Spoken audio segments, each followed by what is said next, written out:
Friends स्वागत करछि आज मोस्ट इंपोर्टेंट वीडियो पर डिस्कशन करे पहले देखंतु आज आमे डिस्कशन करिबा उड़िया भाषार उद्भव और विकास क्रम। এইটা আপনার কর পেপর 13 রে বা কর পেপর রয়েছে পিলা দেখুন +3 5th সেমিস্টার ওড়িয়া অনর্স পিলা তো বর্তমান পিলা মু দেখুন কর পেপর 12 র টোটালি আমি সারিছি হ্যাঁ মানে টোটালি আমি মানে কভর করে সারিছি বা বুঝাই দিয়েছি তার নোটস মু আমাকে মানে পরবর্তী ক্লাস মু দেদেবি বা এক্সাম যে মানে আগকু অছি এক্সাম সময় আপনার নোট প্রোভাইড করদেবি। তো নিজে নিজে মধ্যে নোট তৈরি করতু যদি হচ্ছে আউ মো নোট দেখবে দেন আমি ভাল লাগুছে তাহলে করদেবে কিছু কিছু। তো দেখুন পিলা আজ আমি স্টার্ট করা যেটা ওড়িয়া ভাষার উদ্ভব ও বিকাশ ক্রম এইটা আপনার কর পেপর 13 রে বা গোটে প্রশ্ন রয়েছে আপনার কি স্যার আপনার মানে কর পেপর 11 রু কहीं স্টার্ট করনা দেখুন কর পেপর 11 রু আপনার গদ্য সাহিত্য যাক পড়া পড়ব। তো তাইরে বহুত গুড়াए आमको पढ़ा पड़ो माने वीडियो टी अधिक लेंथी हो ता पढ़ले। तो मुझे प्रथम देखूँ कर पेपर 13 सारिकी तो कर पेपर 13 सारिकी आमको कर पेपर कौन 11 टू मुझे स्टार्ट करदेवी। तो पहले देखूँ ये आम बुझा ओडिया भाषार उद्भव और विकास क्रम आम +3 फर्स्ट सेमिस्टर में पढ़ी ओडिया भाषा बा भाषा कहले क्या बुझाए है भाषा क्या कहुए भाषार उत्पत्ति पढ़ी किंतु पिले ये जो ओडिया भाषा कौटी सृष्टि है केमिति माने तार क्रमान्वय केमिति आसी केमिति आम ओडिया भाषा को आम आज पर्यंत मान्यता बा शास्त्रीय भाषा मान्यता रूपे केमिति पाइचु केमिति आम ओडिया भाषा को माने कौन आनी पार्चु। तो ताहा आम डिटेल्स जाना पे केमिति ओडिया भाषा सृष्टि होती आम डिटेल्स में आमको बुझेदेवी है। तो देखो प्रथम ओडिया भाषार उद्भव विकास क्रम जाना पूर्व प्रथम पृथ्वीर भाषा परिवार को जाना निहाती आवश्यक। तो देखो ये आमको पृथ्वीर भाषा परिवार बहुत गुड़ाए आमको देदेछि है। तो मुझको पृथ्वीर भाषा परिवार 7टी परिवार आप मैंने मन रखु 7टी परिवार जोटा कि आसी प्रथम देखो बोले इंडो यूरोपीय है प्रथम कौन आस इंडो यूरोपीय। तो पे देखो ता पूर्व टीके आपको कहीदे जो मैंने भी चैनल को नुआ पे जल्दी जल्दी चैनल को सब्सक्राइब कर दिंतु। प्रत्येक दिन आम क्लास करवा है +3 5th सेमिस्टर प्रत्येक दिन क्लास करवा आप नोट को प्रोवाइड करदेवी। तो तेणुक प्रत्येक आम क्लास हम तो समस्त चैनल सहित जोड़े रुहतु बुझीपारे। मु यार कौन लंग क्वेश्चन मुझे देदेवी किसी चिंता करूँ एग्जाम पाखापाखि आमको समस्त लंग क्वेश्चन आमको प्रोवाइड कराती। तो पे देखो ये आमको प्रथम जिनस है पृथ्वीर भाषा परिवार मुझे कहती। तो प्रथम है आमको इंडो यूरोपीय पृथ्वीर भाषा परिवार हूँ प्रथम आस इंडो यूरोपीय बुझीपारे। देन आपको आफ्रो एसीय फिनो उग्रीय चीना तिब्बतीय अल्ट्राइक द्राविड़ ऑस्ट्रिक है। तो ये देखो तो आमको पृथ्वीर भाषा परिवार बहुत गुड़ाए अच्छे 14टी कहुए 14टी पृथ्वीर भाषा परिवार अच्छी किंतु मैंने कहीं आम ताकू जी आम ओडिया भाषा पढ़ा ओडिया भाषार आमको कही ओडिया भाषार उद्भव विकास क्रम आमको पढ़ा पड़ो। तो आम यो आफ्रो एसीय चीन कौन फिनो उग्रीय चीना तिब्बतीय आम चाइनीज भाषा गुड़िक पढ़ार किसी आवश्यक ना यहाँ आम बाद देदेवा है कि जानी था ये पृथ्वीर भाषा परिवार अच्छी। किंतु ये देखो इंडो यूरोपीय भाषा हूँ आमको भारतीय आर्य भाषा कहुए है। ये आम इंडो यूरोपीय भाषा आड़ को आम आसवा युवाक छाड़ी देकी आम इंडो यूरोपीय भाषा गुड़िक आम आपणेबा यू आम ओडिया भाषा आसी आम कहीपर। देख इंडो यूरोपीय भाषा माने भारतीय आर्य भाषा कहुए पे है इंडो यूरोपीय भाषा को भारतीय आर्य भाषा कहुए। तो प्रथम जाना देख प्रथम भारत में आर्य मैंने आसते है केते मसीह 1500 ख्रीष्टाब्द है 1500 ख्रीष्टाब्द भारत में आर्य मैंने आसिले। तो से आसिक उत्तर पूर्व अंचल में आसिक से बसवास करके रोते कहुए। एवं सही समय पे देखो से समय संस्कृत भाषा जो मैंने आर्य मैंने आसे संस्कृत भाषा से प्रयोग करते संस्कृत भाषा से है। तो देखो तो ये माने ये देखा इंडो यूरोपीय भाषा। तो इंडो यूरोपीय भाषा गोटे हूँ भारतीय आर्य भाषा बुझीपारे जोटा कि आर्य मैंने आसते भारत को प्रथम। देन तक पे देखो तो आम जो ये स्ट्रक्चर देखा इंडो यूरोपीय भाषा बा भारतीय आर्य भाषा को पुणी 3 भाग में 3टी स्तर देकी आसी है। आउ पे गोटे कथा मन रखु ये जो स्ट्रक्चर को आप मैंने आखि बुझिकी मन रखी दिंतु है। ये जो स्ट्रक्चर अच्छी ये जो ओडिया भाषाटा कौ माने स्तर को देकी आसी कौ स्तर को देकी ओडिया भाषा सृष्टि होची ये जो डायग्रामटा मुझे तैयारी करी डायग्राम को लिखि दिंतु आउ आखि बुझिकी माने मन रखी दिंतु केमिति स्ट्रक्चर होता मन रखी दिंतु है। आपको जिते बेले आप इंटरव्यू जहाँ भी हम ओडिया पढ़ुंट ओडिया माने साहित्यर स्टूडेंट ताहले ओडिया भाषार स्ट्रक्चर केमिति माने केमिति ओडिया भाषा सृष्टि होची आलोचना करबा तार डायग्राम तैयारी कर। तो एमिति क्वेश्चन आसीबो बा एमिति गोटे आमको कौन इंट्रोडक्शन बा जहाँ भी आमको रोचे युवाक आमको मन रखा पड़ो बुझीपारे।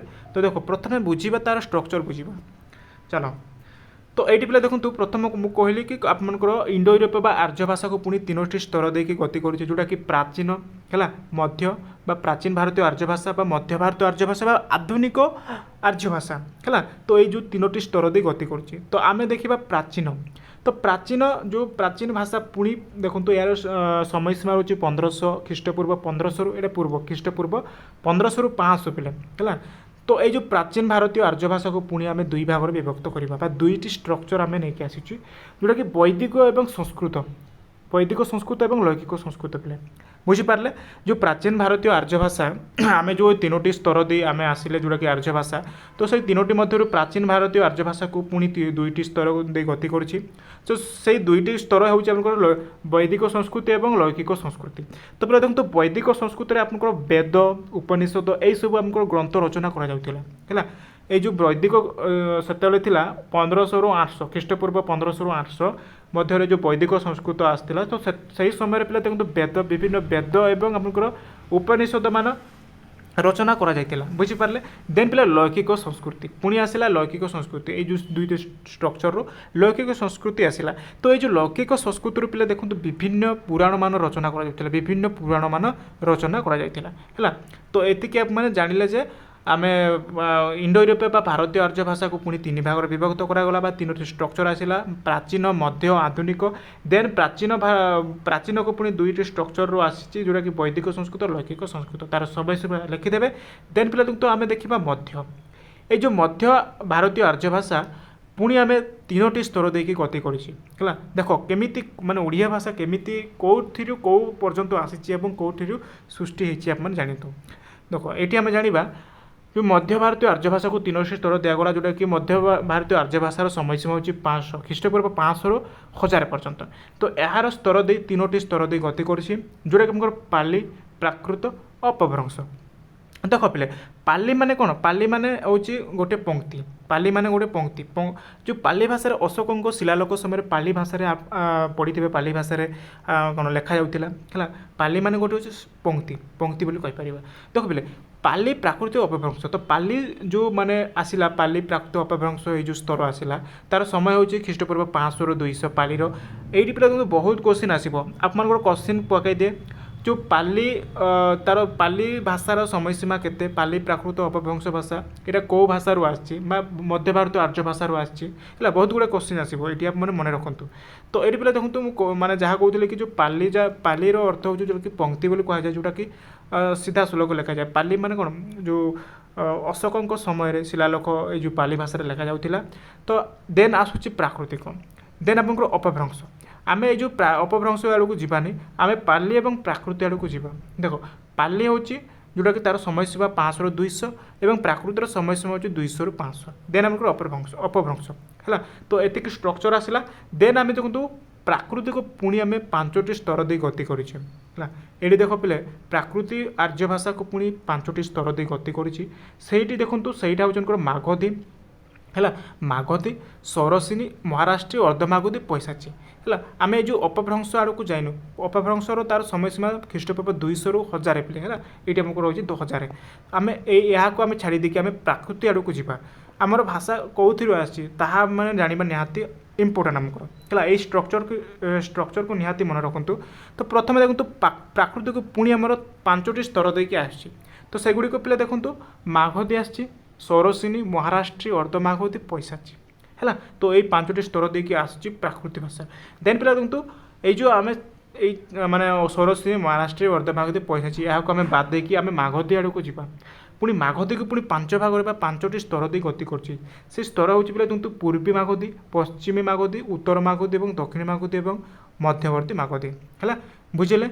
मागधी जो प्राकृतिक आर्य भाषा को पुणी 5टी भाग विभक्त करागला जहाँकि आम मागधी सरस्वती महाराष्ट्री अर्धमागधी पैसाची पढ़ले पुणी आम मागधी को पुणी 5 भाग 5टी स्तर देकी सी आसटा हूँ पे पूर्वी पश्चिमी उत्तरी दक्षिण एवं मध्यवर्ती। एबे पिला देखूँ तो आम जाना ओडिया भाषा कौथि सृष्टि होती। तो ये जो पूर्वी मागधी को पुणी आम दुईटी भाग विभक्त करवा कतोटी दुईटी भाग दुईटी स्तर देकी आसटा हूँ उत्तर पूर्वी और दक्षिण पूर्वी है सहीटा हूँ आम उत्तर पूर्वी और दक्षिण पूर्वी।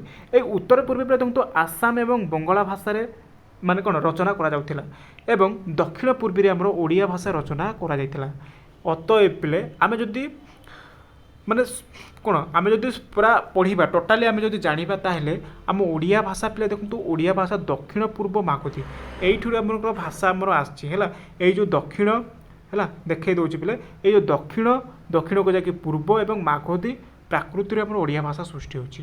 କେଉଁଥିରୁ ଦକ୍ଷିଣ ପୂର୍ବ ମାଗଧୀରୁ ଓଡ଼ିଆ ଭାଷା ସୃଷ୍ଟି ହୋଇଛି। ଯଦି ଆପଣଙ୍କର କ୍ୱେଶ୍ଚିନ୍ ଆସିବ ପିଲେ ଓଡ଼ିଆ ଭାଷା କେଉଁଥିରୁ ସୃଷ୍ଟି ହୋଇଛି ତାହେଲେ ଆମେ କହିବେ ଦକ୍ଷିଣ ପୂର୍ବ ମାଗଧୀରୁ ଓଡ଼ିଆ ଭାଷା ଆସିଛି। ତ ପିଲା ଦେଖନ୍ତୁ କେତୋଟି ଷ୍ଟ୍ରକ୍ଚରରୁ ଆମ ଓଡ଼ିଆ ଭାଷା ଏପର୍ଯ୍ୟନ୍ତ ଆସିଛି ବା ଓଡ଼ିଆ ଭାଷା ସଂସ୍କୃତରୁ ଓଡ଼ିଆ ଭାଷାକୁ ପରିଣତ ହୋଇଛି।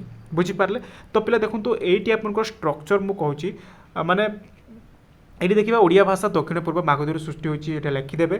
କିନ୍ତୁ ଓଡ଼ିଆ ଭାଷା ହେଉଛି ଆମର ପୃଥିବୀର ଭାଷା ପରିବାର ଆମେ ପଢ଼ିଲେ ହେଲା। ପୃଥିବୀର ଭାଷା ପରିବାର ପଢ଼ିଲେ ପୃଥିବୀର ଭାଷା ପରିବାର 7ଟି ଅଛି ହେଲା। ତ ସେଇ 7ଟି ମଧ୍ୟରେ ଆମେ ଜାଣିବା ଏଇ ଆମ ଓଡ଼ିଆ ଭାଷା କେଉଁଥିରେ ସୃଷ୍ଟି ହୋଇଛି। ଓଡ଼ିଆ ଭାଷା ଏଇଠି ଆମର ଇଣ୍ଡୋ ୟୁରୋପୀୟ ବା ଭାରତୀୟ ଆର୍ଯ୍ୟ ଭାଷାରୁ ଆସିଛି ଯେଉଁଟାକି ଭାରତୀୟ ଆର୍ଯ୍ୟ ଭାଷାକୁ ପୁଣି 3ଟି ସ୍ତର ଦେଇ ଗତି କରୁଛି ଯେଉଁଟାକି ପ୍ରାଚୀନ ମଧ୍ୟ ଆଧୁନିକ। ତ ପ୍ରାଚୀନକୁ ପୁଣି ଆମେ 2 ଭାଗରେ ବା 2ଟି ସ୍ତର ଦେଇ ଆସିଛି ଯେଉଁଟାକି ବୈଦିକ ଏବଂ ଲୌକିକ। ଯେଉଁ ବୈଦିକରେ ଯେଉଁ ବେଦ ରଚନା କରାଯାଇଥିଲା ଲୌକିକର ବିଭିନ୍ନ ପ୍ରକାର କ'ଣ ଆପଣଙ୍କର ପୁରାଣ ମାନ ରଚନା କରାଯାଇଥିଲା। ପୁଣି ମଧ୍ୟ ଭାରତୀୟ ଆର୍ଯ୍ୟ ଭାଷାକୁ ପୁଣି 3ଟି ସ୍ତର ଦେଇ ଗତି କରୁଛି ଯେଉଁଟାକି ପାଲି ପ୍ରାକୃତି ଅପଭ୍ରଂଶ ହେଲା। ତ ପାଲି ଆମେ ଜାଣିଲେ ପାଲି ଭାଷା ଯେଉଁଟାକି ଅଶୋକଙ୍କ ସମୟରେ ଲେଖାଯାଉଥିଲା। ଦେନ୍ ଆମେ ପ୍ରାକୃତକୁ ପୁଣି 5ଟି ସ୍ତର ଦେଇ ଗତି କରୁଛି। ପ୍ରାକୃତ ହେଉଛି ଆମର ମାଗଧୀ ସୌରସେନୀ ମହାରାଷ୍ଟ୍ରୀୟ ଅର୍ଦ୍ଧମାଗଧୀ କ'ଣ ପୈଶାଚୀ। ପୁଣି ଦେଖନ୍ତୁ ଆମେ ମାଗଧୀକୁ ଆମେ 5ଟି ସ୍ତର ଦେଇ ଦେନ୍ ତାର ଗତି କରୁଛି ଯେଉଁ ପୂର୍ବୀ ମାଗଧୀ ପଶ୍ଚିମ ଉତ୍ତର ଦକ୍ଷିଣ ଏବଂ ମଧ୍ୟବର୍ତ୍ତୀ। ପୂର୍ବୀ ମାଗଧୀକୁ ପୁଣି 2 ଭାଗରେ ବା 2ଟି ସ୍ତର ଦେଇ ଗତି କରୁଛି ଯେଉଁଟାକି ଉତ୍ତର ପୂର୍ବୀ ଦକ୍ଷିଣ ପୂର୍ବୀ। ତ ଏଇଠି ଦେଖନ୍ତୁ ଉତ୍ତର ପୂର୍ବୀରେ ଆସାମ ବଙ୍ଗଳା ଭାଷା ରଚନା କରାଯାଉଥିଲା ବା କୁହାଯାଉଥିଲା। ଦକ୍ଷିଣ ପୂର୍ବୀରେ ଓଡ଼ିଆ ଭାଷା ଆମର ବର୍ତ୍ତମାନ କ'ଣ ରଚନା କରାଯାଉଛି। ତ ମାନେ ଏଠି ଓଭରଲେ ଜାଣିବା ତାହେଲେ ଆମର ଓଡ଼ିଆ ଭାଷା ଦକ୍ଷିଣ ପୂର୍ବ ମାଗଧୀରୁ ହିଁ ଆମର ଓଡ଼ିଆ ଭାଷା ସୃଷ୍ଟି ହୋଇଛି ବୋଲି ଆମେ ଜାଣିପାରିବା। ଏବେ ଆମେ ଏଇ ଯେଉଁ ଷ୍ଟ୍ରକ୍ଚର ଜାଣିଲେ ଓଡ଼ିଆ ଭାଷାର ଷ୍ଟ୍ରକ୍ଚର କେମିତି ସୃଷ୍ଟି ହୋଇଛି ପରବର୍ତ୍ତୀ କ୍ଲାସ୍ରେ ପିଲେ ଆମେ ପଢ଼ିବା ଓଡ଼ିଆ ଭାଷା ମାନେ ପ୍ରଥମେ କେମିତି ଥିଲା ଏବଂ ବର୍ତ୍ତମାନ କେମିତି ଅଛି ହେଲା। କେଉଁ ଶିଳାଲେଖରେ ଲେଖାଯାଉଥିଲା ବିଭିନ୍ନ ତାର ମାଗଧୀ ସୌରସେନୀ ଏଇ ଯେଉଁ ପ୍ରତ୍ୟେକଟି ଆମେ ଜାଣିବା କେମିତି ଓଡ଼ିଆ ଭାଷା ସେ ସମୟରେ ତାର ଓଡ଼ିଆ ଶବ୍ଦ କେମିତି ଥିଲା ତାହା ଆମେ ପରବର୍ତ୍ତୀ କ୍ଲାସ୍ରେ ମାନେ ଟିକି ନିଖିକି ପଢ଼ିବା। ତ ମେନ୍ ଜିନିଷ ପିଲା ଦେଖନ୍ତୁ ଏଇ ଯେଉଁ ଷ୍ଟ୍ରକ୍ଚର ମୁଁ ଆପଣଙ୍କୁ ତିଆରି କରିଛି এই ଷ୍ଟ୍ରକ୍ଚରକୁ ନିହାତି ମନେ ରଖିବେ। এই ଷ୍ଟ୍ରକ୍ଚରକୁ ଆପଣ ମନେ ରଖିବେ ଏବଂ এইଭଳି ଆପଣଙ୍କର ଓଡ଼ିଆ ଭାଷା ସୃଷ୍ଟି ହେଉଛି ଯେଉଁଟାକି ଓଡ଼ିଆ ଭାଷାର ଉଦ୍ଭବ ବିକାଶ କ୍ରମ ହେଲା। ଆମେ ପରବର୍ତ୍ତୀ କ୍ଲାସ୍ରେ ଆମେ ପଢ଼ିବା କେମିତି କ'ଣ ଆମଙ୍କର ଆସିଛି ତାହା ଆମେ ଡିଟେଲ୍ସ ପଢ଼ିବା। ବୁଝିପାରିଲେ? ତ ଆଜି ପାଇଁ କ୍ଲାସ୍ ଏତିକି ଥାଉ। ଆମେ ନେକ୍ସଟ କ୍ଲାସ୍ରେ ଆମେ କଣ୍ଟିନ୍ୟୁ କରିବା। ରହିଲି ଧନ୍ୟବାଦ।